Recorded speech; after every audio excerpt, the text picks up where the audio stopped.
ओम नमः शिवाय। तंत्र के रचयिता भगवान शिव को मेरा नमस्कार है।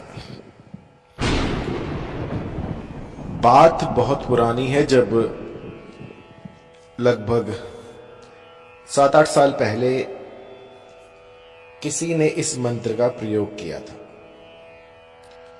और इसके बाद से उसके जीवन में परिवर्तन आना शुरू हो गया। बहुत ही पावरफुल मैं कहूंगा इस प्रयोग को, जो कि सावन में किया जाता है और एक बार कर देने से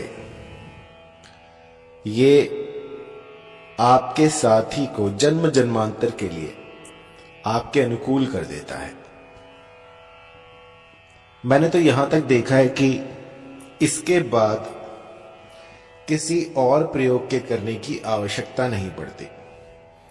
यदि एक बार ये रसायन लगा दी जाए तो सामने वाला जन्म जन्मांतर के लिए आपका गुलाम बन के रह जाता है।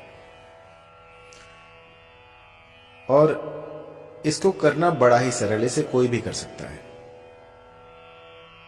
बात ऐसी होती है कि कई बार क्या है कि आपके अपने रिश्तेदार ही जो हैं वो ही आपसे जलने लग जाते हैं और ऐसे में दो प्रेमी, दो साथियों के बीच में कूट डाल देते हैं।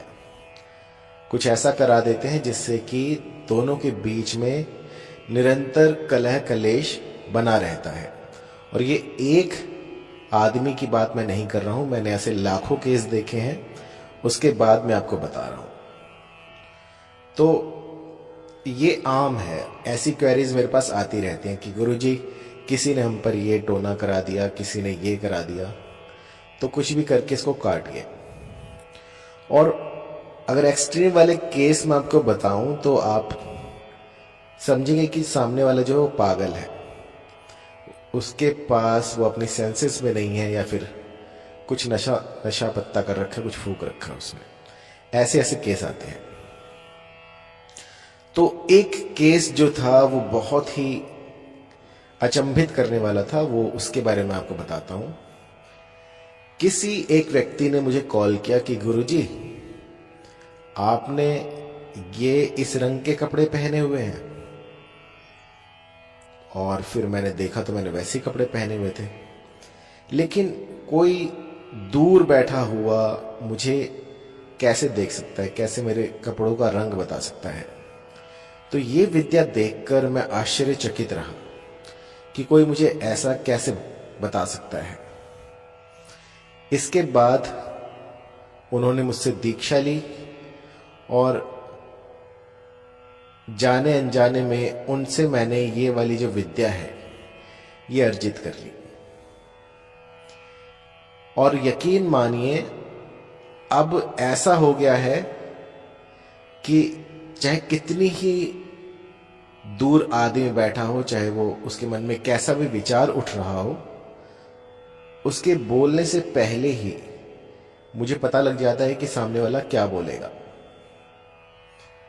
इसे चाहे मेरी कल्पना शक्ति कहिए, इच्छा शक्ति कहिए, लेकिन अब इतना एक्सपीरियंस हो गया है कि कोई भी जब बात करता है तो उसके सामने वाले का जो मंशा है उसकी मुझे पहले ही पता लग जाती है।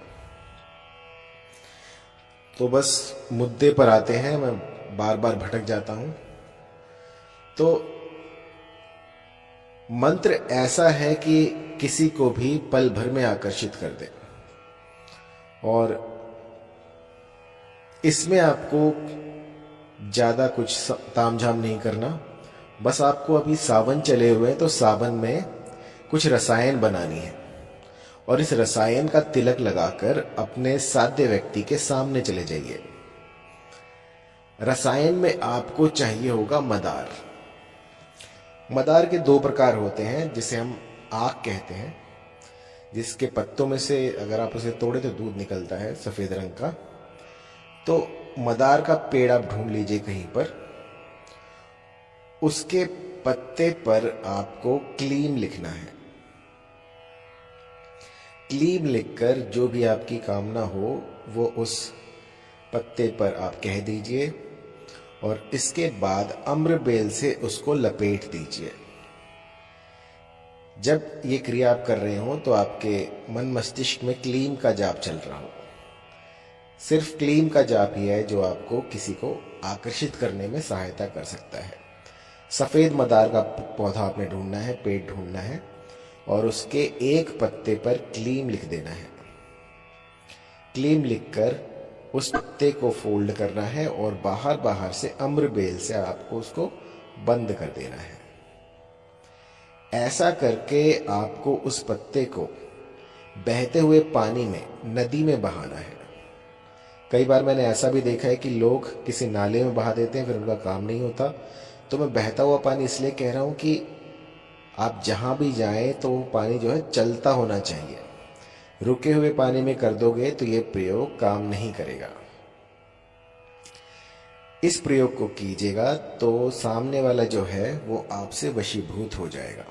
बहुत ही सरल प्रयोग है, लेकिन कई मेरे साधक ऐसे भी होते हैं जिनके पास नदी नाले नहीं होते, तो उनके लिए मैं बताता हूं। गोरोचन और अम्रबेल इन दोनों को सम मात्रा में पीस लें और इसके बाद इसका तिलक लगाकर किसी भी साध्य व्यक्ति के पास जाएं तो वो वशीभूत हो जाता है। अब ऐसे वशीभूत होने लग गए तो सब किसी को भी वशीभूत कर ले। तो इसकी जो है एक टेक्निक है। इस तिलक को लगाकर आपको साध्य के सामने 7 बार जाना होता है। 7 बार जाइए और 8वें दिन ये तिलक मत लगाइएगा। तो जो आपने पेस्ट बनाया था गोरोचन का और इसका अम्रबेल का, ये इतना बनाए कि 7 दिन आप आराम से लगा सके। और इसके बाद जो है अपने साध्य के पास जाएं और चाहे एक बार ही देखें, लेकिन आपको अपना मुखमंडल उनको दिखाना है। ऐसा आप 7 दिन कीजिए। 8वें दिन आप भूल जाइए कि कोई क्रिया आपने की है। और मेरा यकीन मानिए 1 हफ्ते के भीतर भीतर वो जो भी साध्य व्यक्ति होगा, चाहे स्त्री हो या पुरुष, वो बस आप ही के प्यार में डोलती फिरेगी। चाहे कितनी बड़ी रूपवती हो, चाहे कितनी बड़ी उसका पत्थर दिल क्यों ना हो, वो भी आपके प्यार में बावरी हो जाएगी। और ये प्रयोग रसायनों में आता है, ये 100% काम करता है। एक बार करके देखिए तो आपके काम बनेंगे ही बनेंगे। ऐसा नहीं है कि मैंने यहाँ पे कह दिया और वो चीज़ काम ना करे। ये जो रसायन होती है ये कभी विफल नहीं होती। मंत्र में कहीं त्रुटि हो सकती है, लेकिन रसायन में त्रुटि नहीं होती। यदि जिस भली प्रकार से मैं आपको बता रहा हूँ उसी प्रकार से आप इसका प्रयोग कर देते हैं तो सामने वाला जो है वो आपसे वशीभूत हो जाएगा। प्राचीन काल में इस तिलक को ऋषियों के लिए प्रयोग में लाया जाता था।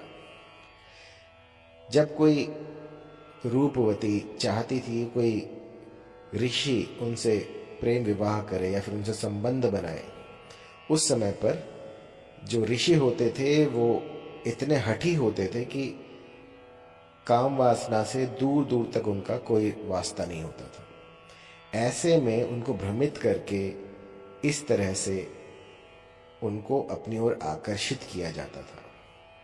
तो सोचिए, जो चीज़ें ऋषियों को अपनी ओर आकर्षित कर लें, उनको अपने प्रेम जाल में बांध लें, वो चीज़ें आम इंसान के लिए कितनी पावरफुल होंगी। ये इतनी तीव्र होती है कि एक बार ये रसायन आपने कर दी किसी पे तो जन्म जन्मांतर के लिए वो बस आप ही की माला जपता रहेगा। मैंने ऐसा भी देखा है कि कई कुबुद्धि जो होते हैं वो मेरी इन विद्याओं का दुरुपयोग करते हैं। तो कभी भी जो मेरी ये रसायन है इनका किसी का अहित करने के लिए, किसी को नुकसान पहुंचाने के लिए प्रयोग ना करें, अन्यथा लाभ की जगह हानि के जिम्मेदार आप खुद होंगे। क्योंकि ये जो चीज़ें आपका काम बना सकती हैं ये आपका काम बिगाड़ भी सकती हैं। और मैंने ऐसे बहुत से केस देखे हैं जिनमें कि विपरीत इसके असर भी दिखे हैं। जब आप किसी का अहित करने जाते हैं तो आपका काल जो है वो ये मंत्र बन जाते हैं, वो ये रसायन बन जाते हैं। लेकिन मन में अगर सच्चा प्रेम हो और फिर आप इसको आंख मूंदे कर सकते हैं, कोई दिक्कत परेशानी नहीं है। तो किसी भी तरह की जानकारी के लिए आप कॉल